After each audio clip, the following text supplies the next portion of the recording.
अरे खिले फूलवारिया में, एक खिले फूलवारिया में कली दुई लाल बा।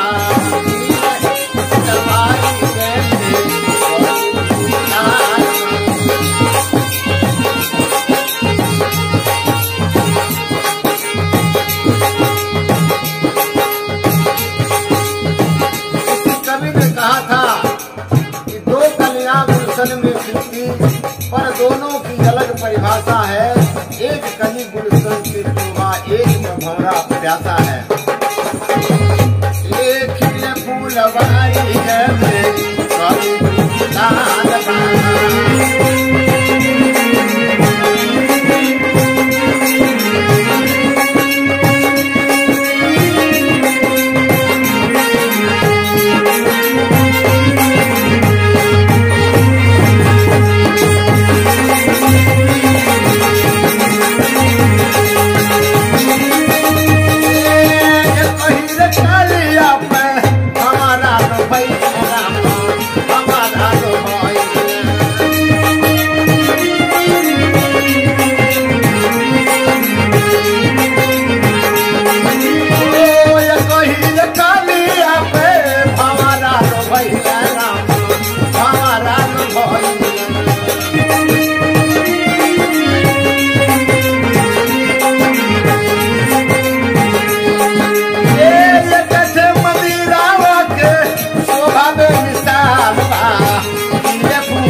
धन धन रौरी दुनो छत्र का माया दिया, छत्र का माया दिया।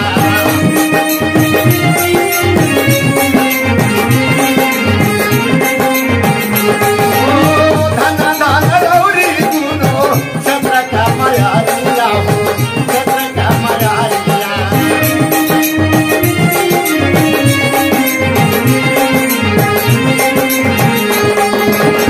राम के माई राम खान ख्याल बा जब